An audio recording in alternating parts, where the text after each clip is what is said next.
There's something going on inside that dressing room that we do not know about. There's something going on inside that dressing room we shouldn't know about, because that has to stay in-house. Well, welcome to the show. England have won the first T20, beating India by 8 wickets. I'm John Norman, alongside me Steve Harmison, and following play on every day of this series, Outside Edge is the place to be. On today's show, you're going to hear from Steve Harmison, as well as another former England fast bowler, Darren Gough, and we're going to hear from Virat Kohli, who can do no wrong apart from ask for a successful DRS review. Don't forget to like and subscribe, and you're watching The Outside Edge. An Indian team that's made a few changes, having a look at some of their younger players, but they're going to have to play a lot better than that if they're going to compete against this experienced England team. So England win by 8 wickets, a really one-sided T20 encounter. Loads of individual performances that we need to look at and dissect, Harmy. But where do we begin? I think you begin with England. You know, winning the toss. Rashid, surprise, Rashid taking the new ball. Archer and Wood, wow. How fast did they bowl, and straight and aggressive. They were breathtaking. England, perfect performance with the ball.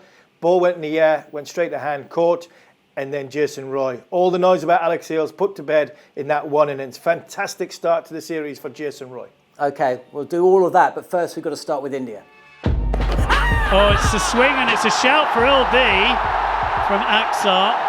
The crowd are interested, but I'm not sure that too many of the players are. Panic stations. They didn't get it right, the reviews in the Test series. Oh, and they're reviewing, and Kohli's gone for they it. They had a shocker in the Test series. And the wicketkeeper, I think Rishabh Pant was going, why do you do that? It is not out, as everybody except Virat Kohli thought, because the ball pitched miles outside. If I were Virat Kohli, I'd just pass it over to someone else to make the decision, because he just hasn't got a clue.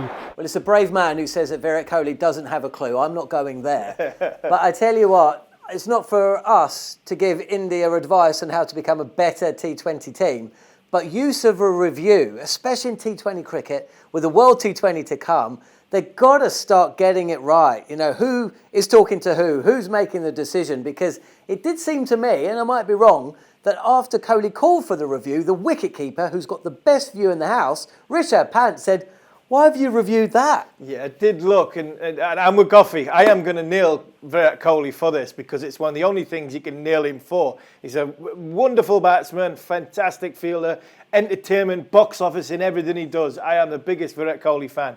But if there's any criticism, it is about reviewing LBW decisions. And you could just see his enthusiasm. He wants to get a wicket. He's desperate to get a wicket, and he's like, right, I really want to give it that one. And he's asking fielders, and it was Ashwin was in his ear telling him, review it.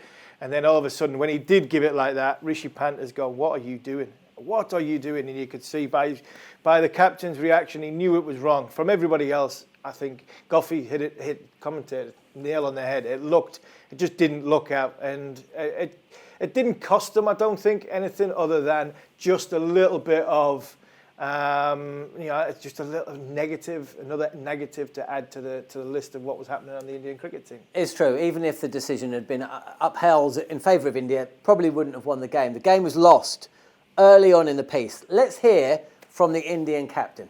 Well, we just weren't, aware enough of what we had to do on that kind of a pitch. I think lack of execution of the shots that we tried to play out there in the middle, and something that we have to address as batsmen, that it wasn't an ideal day on the park. You have to accept your faults and come back in the next game with a bit more intent, with clarity of plans. What are the areas that you want to hit? It was a strange kind of a start for us. The wicket probably didn't allow you as a batsman to hit the kind of shots you wanted to. I think Shreyas's innings was an example of how you could use the depth of the crease and ride the bounce, because there was variable bounce at times, and hit the area square of the wicket, which others failed to do. So yeah, it was just a below par batting performance from us today, and England made us pay for it. Very difficult coming back. 22 for 3 after 6 overs. Virat Kohli himself had been dismissed for a duck.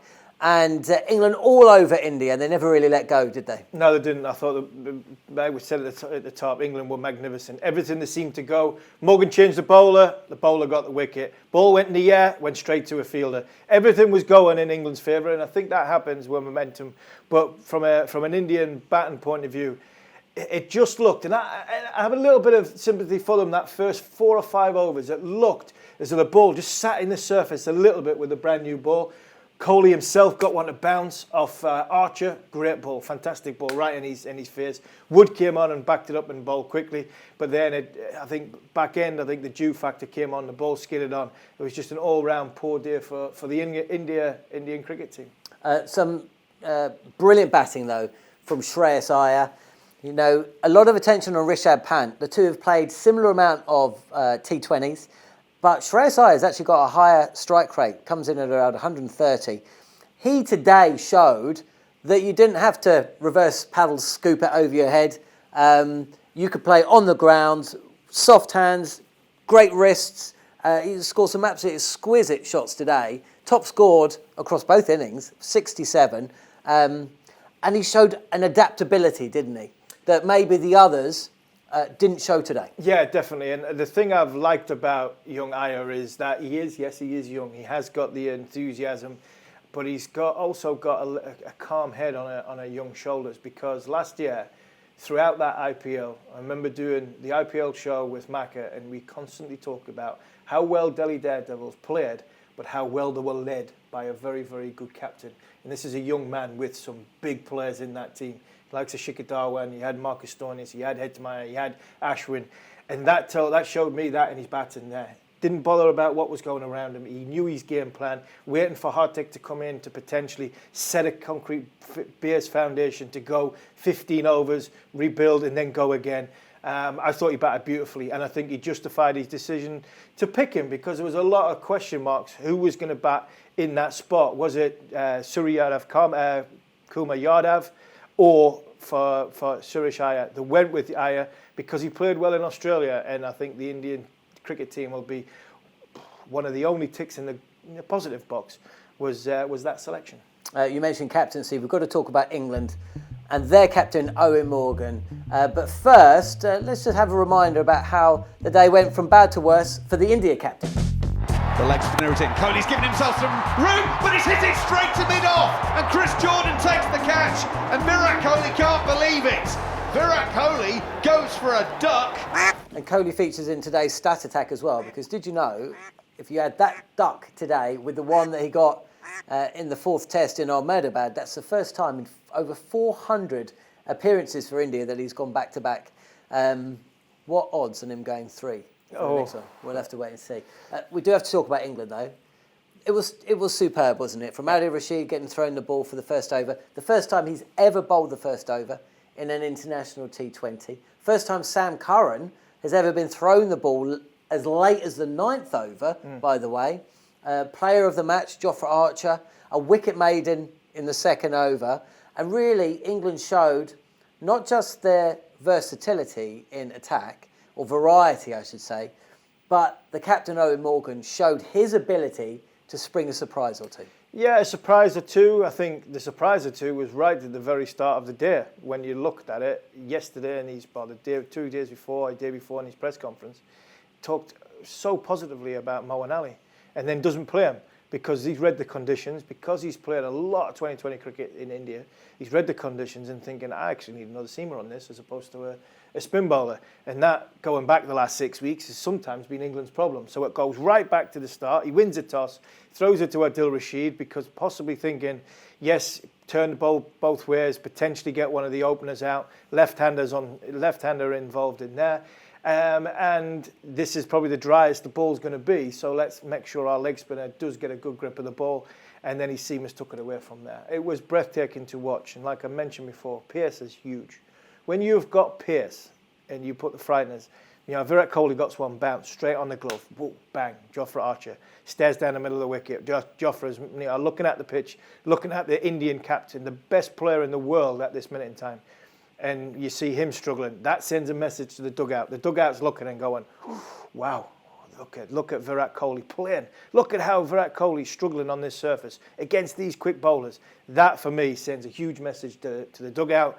And then all of a sudden, when the dugout, the people come in from the dugout, they're quickly looking at the surface. They're looking at Mark Wood in the distance and thinking, the rockets he's bowling. It was just brilliant to watch from a former fast bowler to watch. You mentioned Sam Curran, you mentioned Jordan, you mentioned Mark Wood, you Jofra Archer. For all the critics and everybody that's been going, the noise about Michael Vaughan and all that stuff, Jofra Archer, elbow injury or not, runs up, puts a performance in because we know what he can do in 2020 cricket. It's going to be a huge movement from getting from this series to the World Cup. And if England, then this is the first game, if England can get Jofra Archer in the same frame of mind and bowling the way he did today, all the way through to the World 2020 with that white ball in 2020 cricket, England have got a great chance of winning the World Cup in India. Mark Wood and Jofra Archer, we know, bowl very well together. They spur each other on, don't they? Just to bowl a little bit faster than the other. Mark Wood, again, bowled faster than Jofra Archer today. When you were bowling, did you ever have somebody that you loved to bowl with? Both Freddie. I loved to bowl with Andrew. From that extent, when in one-day cricket, especially in one-day cricket in the middle, because Freddie bowled so close to the stumps in tight lines, and he was at you all the time. A little bit like Jofra, where he's at you all the time. He's relentless. He's on the splice, which meant that I could express myself a little bit more, which actually try and bowl that bit faster, which meant that even if it did go a little bit wayward, the shots that people were playing, because of the pressure that Andrew was putting on you, you had a good chance of getting a caught down at third man or pick up down a deep square leg. So that's why that used to work. But in test matches, it was Hoggard. Hoggard challenged the outside edge and the inside edge, players going forward, and I was the one that pushed people back. So it was a good combination. So them two were what I enjoyed with, but Archer and Wood in the same side on a pitch which has got any sort of pace in it, and you can. Well, we've just seen one of the best players of all time, Virat Kohli, struggle. So if he's struggling, well, bring on that World Cup, and if these two get it right together, with the captain like Morgan, even if the ball does spin a little bit, then bring Moeen Ali into play with the experience that the two spinners have got. England have got a bowling attack for all surfaces in any given environment on any given day. Okay, well, let's talk about another type of partnership, and that's a batting partnership. There's been plenty of unwelcome noise around this series so far. Should Alex Hales be brought back? Whose decision is it that he hasn't so far? Yada, yada. That's all irrelevant, isn't it? If Jason Roy scores runs, and he scored runs today, not batting with Johnny Bairstow. The two have been proficient. He used to bat with Alex Hales, of course. Those two were very proficient. Now with Joss Buttler, and the two put on 72. Any chance India had disappeared. But it's a crucial knock for Jason Roy, just to give him, I imagine, that little bit of confidence to go on throughout this series. Yeah, and it'll not be a case of sort of being the selectors be vindicated about the selection or the noise of Alex Hales. Owen Morgan and Jason Roy are very close. They're good mates. They're very close. There's a lot of word about trust. Owen Morgan trusts Jason Roy at the top of the order, and he backs him. If you go out and play a poor shot, Jason, doesn't matter. You're going to play next week. If you go out and play that, just keep making sure that you are committing to your skill sets, and that's what Jason Roy does well for me. I'm pleased for him, I really am, because there has been some unwanted noise. There's always going to be noise because Hales is a very, very good and talented player. But like I said during the week, and like I've said this morning on the breakfast show, when we come to picking Alex Hales, there's something going on inside that dressing room that we do not know about. There's something going on inside that dressing room we shouldn't know about, because that has to stay in-house. The ECB, the management staff, and the captain have got to be comfortable having individuals in this group, and that for me means that something else has gone. The drug failure, the test failure, is the final straw of things that have been going on. That's what must have happened, because I can't believe they've not brought him back just because of that. Because if it was because of that, and that was the only thing that Alex Hales done, well, for me, the punishment is losing out to winning a World Cup medal and seeing the guys play at Lords and doing that. I think you'd have been brought back in off that. So there's something else there. What you need as a captain and his selecting panel is the people that you go in and perform. And they're performing. So if there's no place for Alex Hales, why bring an unwanted problem into the group or talking points into the group when you don't need to? At this minute in time, Butler, Roy going in first, Bairstow coming in after Milan with Morgan and Stokes. It is, Alex Hales is a very, very good player, but them six are a formidable unit, and it's working. So for me, while it's working, don't try and do anything different. Okay, so what do India do differently, looking ahead to the second T20, and also what do England do differently as well? I think Mo and Ali will come into the equation, because over the course of the next 4 games, the wickets will start to deteriorate, as in they'll start to be slower and they'll spin a little bit more. That doesn't take Mark Wood or Jofra Archer out of the equation. I can see England trying to get them through it. Bumrah's not going to come back. They might change up and try and get a pace bowler in India. Rohit Sharma's going to have 2 games off, because that's what Virat Kohli said at the toss.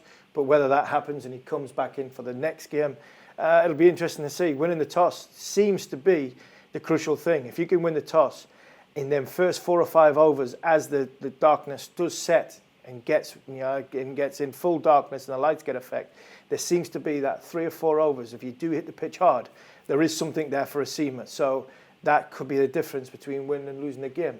It was in this, because it set the momentum of the game in England's favour. And to be fair, after the first over, England never ever looked in trouble. Brilliant stuff. Well, look, you will be able to reflect with us following that second T20. You'll be able to reflect with us following all of the T20 internationals and the 3 ODIs to follow. That's pretty much it for today's show. Big thanks to Stephen Harmison. And don't forget, live coverage gets underway on talkSPORT 2 at 12:30 UK on Sunday. Can India come back from that absolute shellacking from England? Well, we just have to wait and see, and we can find out here on Outside Edge.